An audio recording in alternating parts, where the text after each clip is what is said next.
and welcome back to iProperty Radio with myself, Carol Tallon. You can contact us on social media at iProperty Radio or email hello@iPropertyRadio.com.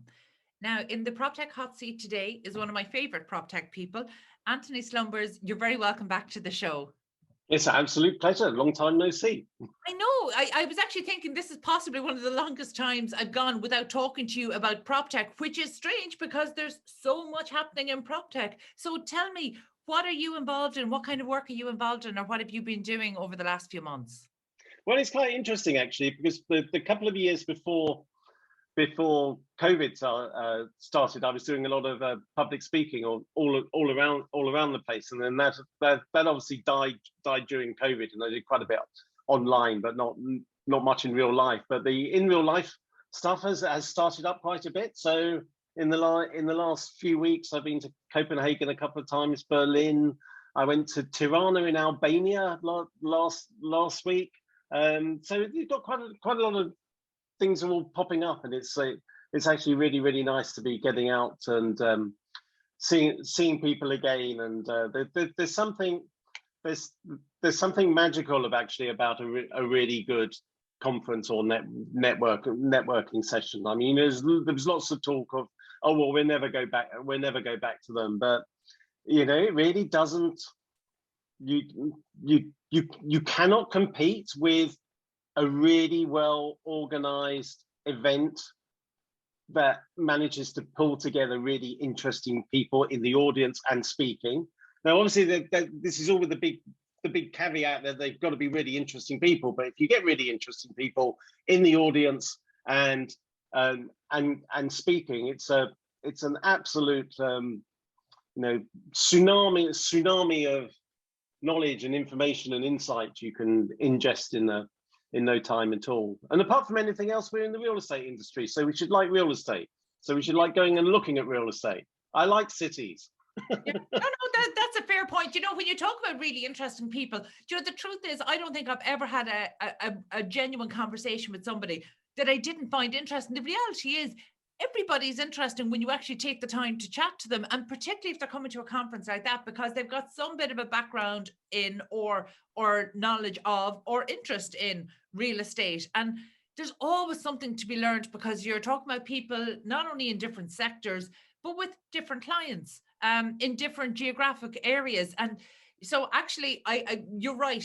It's great when you can get these people together, but I've never spoken to somebody at a conference where I didn't learn something from them. And I don't just mean the speakers. No, I think that's true, because everyone's coming from their own angle, aren't they? And particularly within the world of PropTech. PropTech people spend too much time with PropTech people, and we genuinely do spend too much time talking to each other. And really, we need to get out a lot more and talk to our users, our stakeholders, our other suppliers, our funder, all the other people within our ecosystem, rather than talking nerdy stuff to each other. And that's what you can do in a conference, yeah. And you get different attitudes, different angles. People look at things through different lenses, and a big thing within PropTech, I think, is genuinely understanding what your customer's issue is. Now, I was going to say problem, but it's not necessarily problem. It's what would they like? What would enable them to do more? What would make their life easier? What would make them more money? What would save them money? What would just be really nice to have?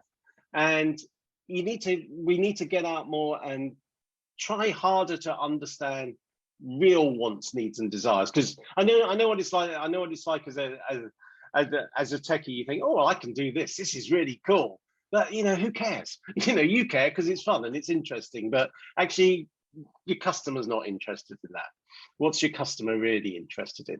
You've touched on something that we became aware of maybe in the last 2 years, that there was, as the PropTech ecosystem was growing globally, we were talking to each other about the importance of real estate not being in silos, where it's actually PropTech was this growing silo. And actually, it's something that we again became aware of really in the early days of COVID, that actually when we talk to people who needed digital solutions really quite quickly at the start of the pandemic, and they, as restrictions were starting to kick in, they didn't know what was out there. And my thought was, but we've been talking about this for years. How can you not know? And really, I realized that we had just been talking to each other, that actually PropTech had become a very large echo chamber where we talk about the danger of silos. And it's kind of Absolutely. like the lobster in the pot, not realizing the water's heating up. And so actually we pulled back a little bit from there. And in fact, in Ireland, what we did was we stopped a lot of our prop tech events and introduced prop tech into mainstream real estate events. And that's been much more successful. So for example, this year was the first year that actually we got prop tech as a standalone category in one of the national property business awards. Yeah, And so that was, actually it's ridiculous that it's taken so long, but now it's there. And look, the real hallmark of success is when we don't need to talk about property as distinct from real estate, but we're a few years off that yet. But you're absolutely right. We've been preaching to the choir a certain amount, and actually COVID has opened up this willingness in the industry to listen. You and I, we've talked a lot about the technology can only do so much, that actually the culture needs to shift for people to be amenable to the technology. Whereas actually, COVID obviously has been a huge driver, but actually ESG and sustainability, I suppose, guidelines that designers and real estate operators have to hit. If we're honest, I think we'd say they've been the biggest drivers. What do you think? I couldn't agree more. And it's interesting though, when you talk about sustainability, that we were mentioning earlier, that certain VCs are sort of prophesying, PropTech's in the doldrums, it's in a recession and what have you. And I just think, my God, you open your eyes. Do you not see how the rise in the importance of sustainability, which is absolutely critical now? I mean, just quickly, in my area, it's more to do with offices. So one of the most important things in offices from now on is that we now know, because of the pandemic, that if you put lots of people in a space which is badly ventilated and you insert a virus, you can kill a lot of people. We know this. So buildings can genuinely harm you. And we've known this for decades, but the last 2 years have actually absolutely made us wake up and go, oh, hang on, well, we really need to take it seriously, don't we? Now, one of the ways, part of the way to make a building healthy is it has to be a sustainable building. To enable a sustainable building requires a lot of technology. And so to enable a building to be sustainable is actually also enabling buildings to be healthy and productive. Because to be able to create the right sorts of environments within buildings only comes from the technology that you need to use to help you build a sustainable building. And I heard a great phrase at an event earlier in the year, which I have shamelessly stolen and I use as a slide in one of my talks, that says sustainability is the mechanism by which PropTech will be inserted into real estate. And it's a blindingly strong argument.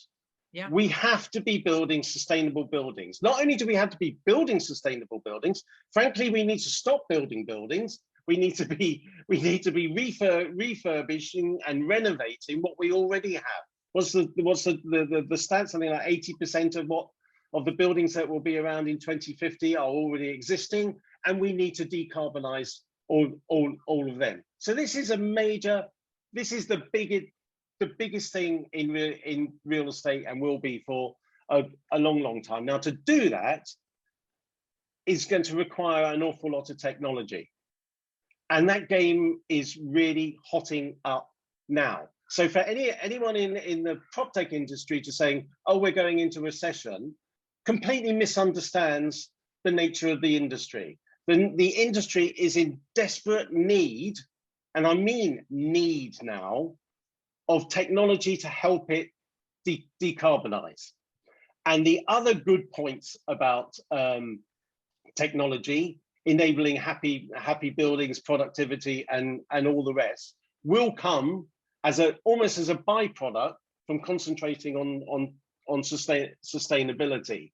And you know, the last couple of years have really emphasized that point. And of course, again, in the commercial sector, the last couple of years has fundamentally and forever decoupled the connection between work and the office.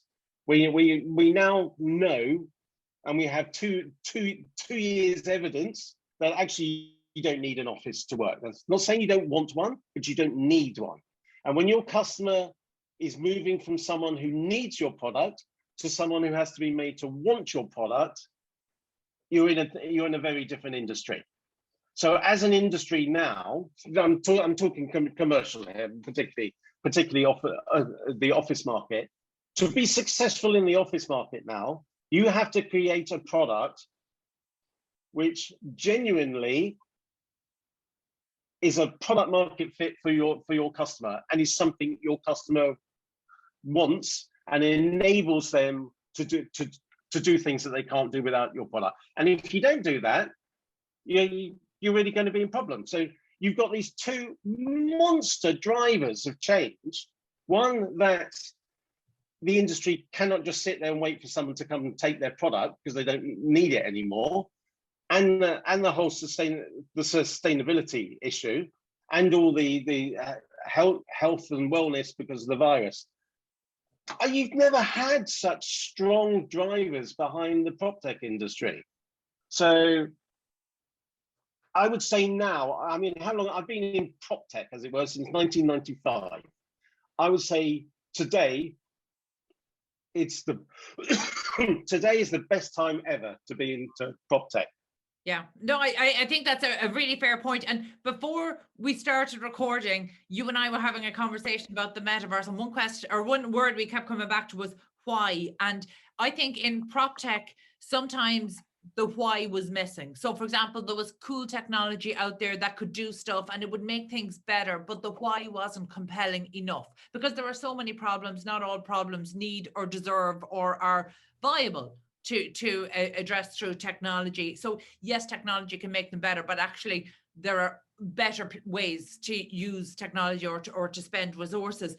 But actually, I think the why for prop tech now is suddenly very clear, and the why is sustainability. So I think that people, depending on their level of cynicism, will talk about the drivers as to why that is, but the reality is sustainability is driving prop tech adoption. So whether it's because of regulatory requirements, whether it's because of financing requirements, that almost doesn't matter. The reality is that the real estate community, it's probably the one thing that they've agreed upon in my decades in the industry, and that is sustainability. It's not a tick box exercise. This is the direction we need to go. This is the only way to still be in this business in a decade's time. That's very compelling. It is compelling, but what is so positive about the current environment is that we've actually aligned incentives. You know, investors, regulators, and occupiers historically within real estate had different incentives. They were trying to achieve different things. Now all the incentives are aligned. Investors, you will not fund anything that is not sustainable now, because the investors themselves, where they're getting their money from, which they invest with you, are being told to invest in sustainable stuff.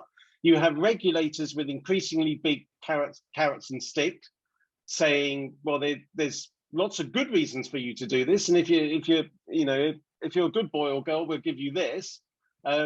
But they've got increasingly big sticks as well. If you don't do it, we're going to start hitting you on the head. And you've got the best customers are also demanding it.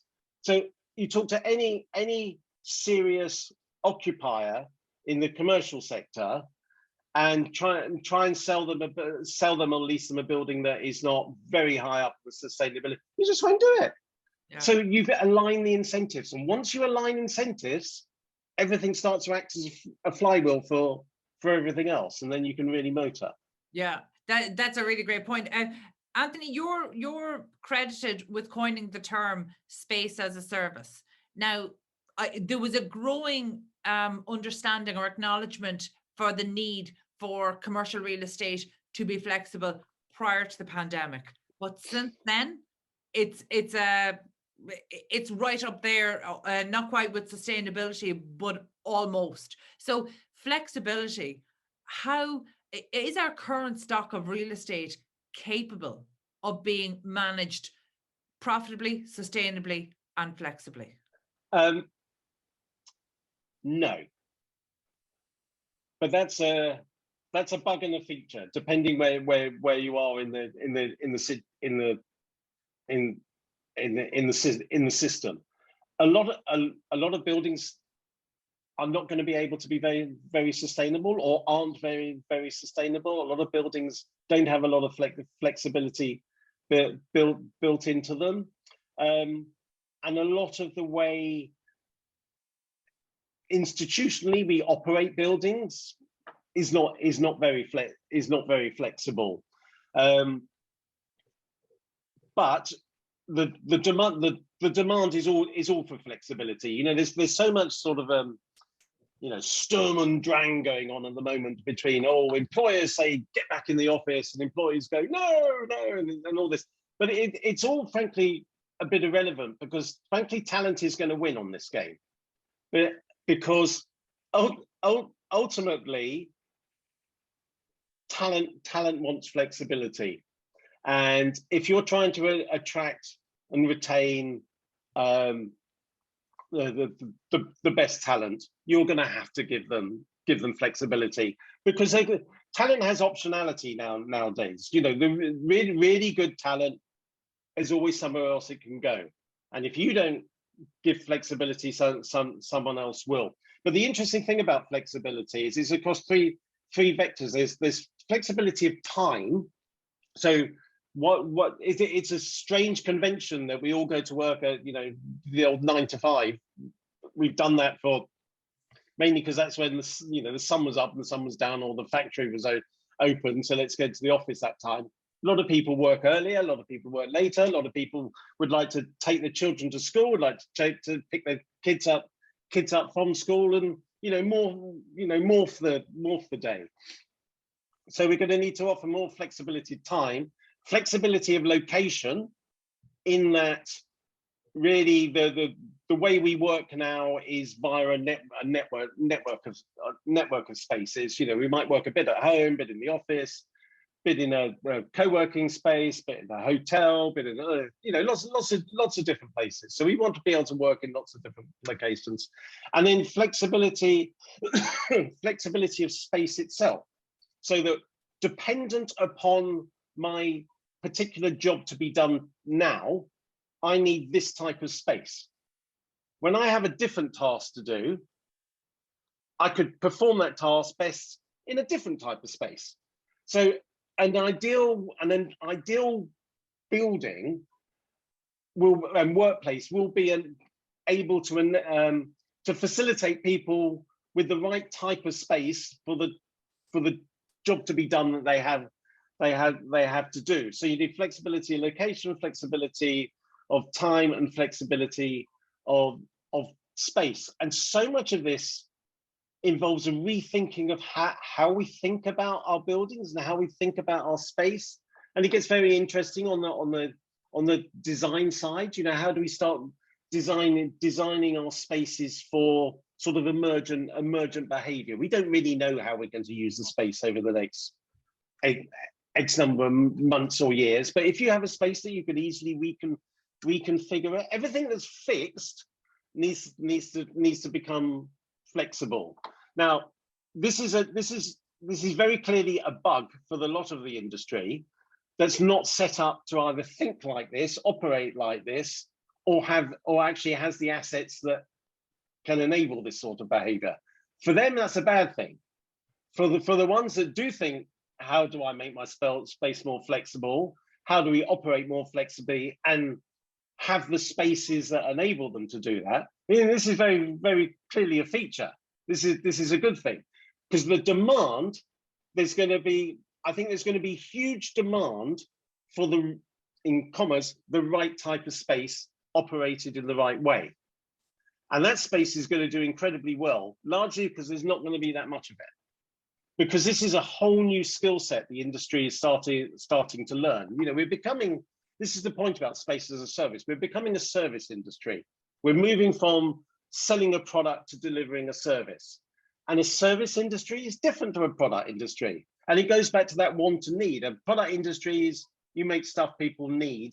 A service industry, you make stuff people want. And I have this phrase I use that I say, you know, the real estate industry is no longer in the business of fulfilling demand. It's about creating desire.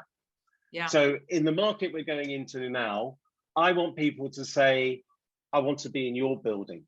Yeah. But my building's really expensive. I don't care. I want to be in your building. Why? Because your building understands me and is prepared to optimize itself to enable me to be the best version of me, enable me to be as good as I possibly can be.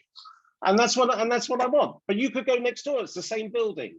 Yes, but it's not operated in the same way. So I can't get that. And they don't pay, you know, we're going to get to the stage of separating square footage from price. So we're not going to be selling real estate based on square footage. We're going to be selling it based around productivity. I'm not selling you office space. I'm selling you a productive workforce. What really, you know, within the real estate industry, so obviously in the office market, we think, well, what are we doing? Well, our customers want offices. Our customers don't want offices. They want productive workforces. That's just where you tended to put productive workforces. And so we've got a sort of a category error that what we thought we were selling is actually not what our customer wants. So our customers want productive workforces. Now, what does that mean? Oh, well, do we give them an HQ office? Well, maybe, but probably a lot less so than you used to. You probably give them some sort of complete package. You know, can I manage all your real estate needs, from your HQ building to your co-working spaces to I'll look after your work from home stuff as well. You know, it's a very different, much more customer centric industry we're becoming, which is what I think is, sorry, this is just the last point because I know I'm going on. Why I think this is so important is because the industry is open for new products, new ways of thinking, new business models, and for imaginative, creative, innovative real estate people. There's never been a time like it. Because if you go back 20 years and you went in the industry, all you could do is produce the same as, you know, if someone said, well, what's the best? Oh, well, that's the best, just go and build that. Now you have the opportunity, and there's going to be new companies developing with new innovators and creative real estate people putting together new packages, new form factors, new buildings, and they're going to be able to sell those in a way that they would never have been able to do before. So again, going back to, if you want to, don't do a downer on the industry at the moment. It's unbelievably positive. No, listen, you've convinced me, Anthony, you've convinced me. But no, look, I think all of this is being packaged up in a more experiential way, and something that we've seen in retail. It's something that we've seen in classes of residential, like the build to rent. But, you know, and you know, when you're talking about the different types of flexibility, I think we also have to factor in that actually people have changed. So actually the flexibility that people wanted prior to COVID is different to what they want post-COVID. So for example, in our Dublin office, we used to have 3 clocks hanging on the wall because we'd clients across 3 time zones. In our Galway office, which is in the heart of the Gaeltacht area, so we're by the sea and everything, in our Galway office, we had 1 clock on the wall. We took that down and we replaced it with a tide clock. So now we always know when we're coming towards or away from high tide. So we know the right time to take a break or have a team meeting on the beach or have a walk on the beach, just, you know, to check emails or deal with social media. So actually, fantastic flexibility. So you're right when you break down the flexibility, but I think even that has changed from what we thought flexibility would be prior to what it is now. So from the time we were talking about this 2 and 3 and 4 and 5 years ago to now? How has that changed based on what you're hearing from your customers? I, I think it just has changed. You know, the whole everything has everything that we talked about 5 years ago essentially is slowly coming true. I mean, it's like slightly this thing. Oh, have you got a new idea? Because that was what you were talking about 5 years ago. Yeah, but it's still correct. It's just taking takes a while to happen. I think fundamentally it's very interesting what you say there, because that's an example of individual needs.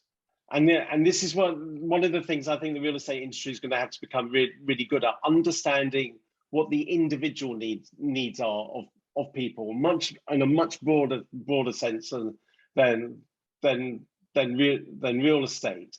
And I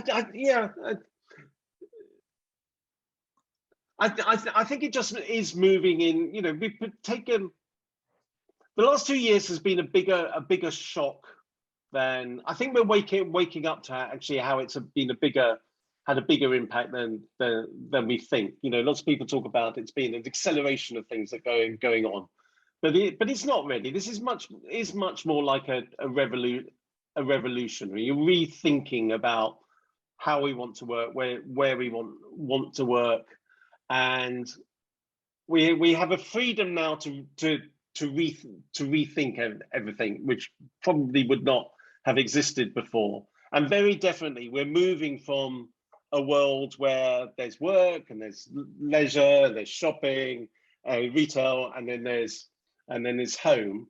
To, well, I mean, we've all been at home for 2 years. So what's an office? Well, office is a home. What's a home? Well, home's an office as well. What's a hotel? Well, that's partly an office as well. I think all these things are merging. And I think we're going to find asset classes, the whole notion of asset classes are going to sort of morph, which I think is going to become very interesting. And then just a slightly detour, particularly because I think this is a relevant thing for Ireland, considering the housing pressures in Dublin. I know there's quite a lot of moves to try and distribute work around the country. But really should. It really should, because it's an opportunity to do it, isn't it? And you can see a lot of opportunities opportunities to do that. Anthony, something in Ireland happened that I was just so delighted to see, because I grew up on a farm. And as soon as I had the opportunity, I went back to live in a field on the farm where the noisiest thing around me are donkeys. And but something happened that surprised economists, but it shouldn't have. And that is the minute city living became not as affordable, it was not as attractive. And as soon as people had a choice, as in Wi-Fi enabled them to do their job, or broadband enabled them to do their job elsewhere, people in their droves chose elsewhere, to the point where now our government have implemented, or they've just introduced a new scheme for a €50,000 grant for home buyers who will renovate and bring back to life old derelict properties in towns and villages in rural Ireland. So actually, and this is something that I truly believed for throughout the conversation, moving towards in urban planning, that Irish people, the majority of Irish people are still within 1 or 2 generations off the land. And it was too soon to expect people to live in apartments that weren't well designed for community, that weren't well designed and integrated for outdoor space. And we rushed that, and we did it very badly. So for example, I've lived in an apartment in Spain. It was fabulous. You know, it was one of the best places I've ever lived. Apartments in Ireland are not like that. They're badly built. There's no storage. There was no bicycle. There was no pushchair storage, anything like that. They weren't accessible.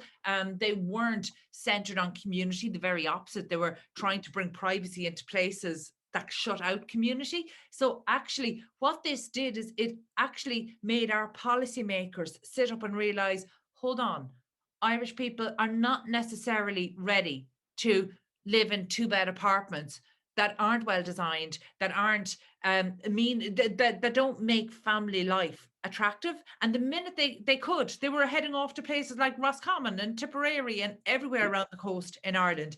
So actually what this tells me is that our urban planning policies moved too quickly for the Irish psyche. And I don't know what it's like in other countries, but we're seeing this huge return to urban, a desire to return to to rural life.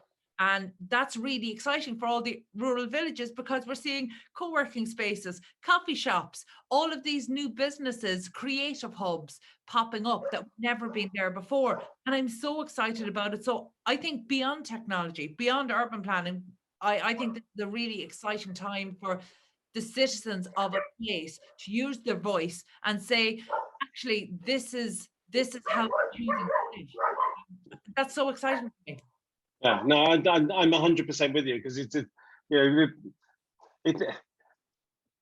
know, it's a quality of life thing, isn't it? And we have the capabilities of doing it, and certain places, and Ireland is one of them, because of its geography. Even if you're on the other side of the country, you're still not that far. You can still get to Dublin if you need to get to Dublin within a couple of hours. It's not like a big deal. So the whole country can be can be your tennis pitch, as it were. So yeah, but this is exactly what I mean. This is where a lot of the new products and new services and new business models are going to come from. People thinking, well, how do we do that? Maybe it's not just renovating one building. Maybe we need to do, I mean, they're doing it. They're even doing it in Italy, where they're giving grants to take over complete villages. Yeah. That have been empty for God knows how long, because they just didn't make any sense. But so you turn them into a combination of live, work, tourism, hospitality, and there's all manner of once you remove that constraint, which is what has happened over the last couple of years, exactly what you're talking about becomes possible. And once you remove that constraint, what becomes possible is down to people's imagination. Because I don't think money's going to be a problem. There's still plenty, Yeah. Property is always going to be a good place to end up sticking your money, because there's only a certain number of places that you can put money.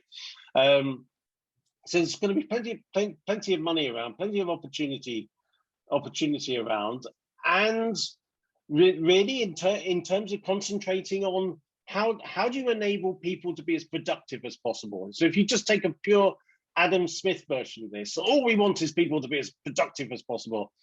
Well, funny enough, if you make people help people be healthy and happy, they're going to be more productive. So there's a lot of advantages in actually concentrating on the soft stuff in order to get the hard results, to get the productivity, get the happiness and the health. I genuinely believe, though, that productivity is something that everybody, the majority of people who are working from home reported that they were so much more productive because they had to be, they were compensating. However, creativity dropped. Anthony, I'm so conscious of time. I know we have to wrap up. Before we finish, what are you most excited about in PropTech? Well, I'm actually going to go back to good old space as a service, because I'm launching my $1 trillion hashtag space as a service course in the middle of September. People can register in interest. It's not ready to sign up yet, but if you go to antonyslumbers.com, you can just register interested in that, because I think this whole notion of turning everything in real estate into, we are now a service industry. So whatever people want, what can we produce for them, and then give me the technologies for that. So start with the customer, work back to the technology. So any technology that can enable people to have as much pleasure or be as productive as possible is a good thing. Antony, I came on this interview and I mentioned to you that I was starting to feel a little weary about the tech adoption struggle. I have to say you provide my enthusiasm. Thank you so much. And I'd recommend anybody listening in just to go to Antony's website. That's Antony Slumbers, Antony Slumbers.com. And there's blogs, lots of thought leadership there, lots of things that'll make you think, and some artwork that will certainly make you reflect on what you're reading. So that's it from us this week. You can get in touch with the show on social media at iProperty Radio or by emailing hello@iPropertyRadio.com. My thanks to Antony and to our producer Breed Malloy and the Hear Me Roar production team, and to Luke Delaney on sound for Dublin South FM. Until next time, thank you for listening.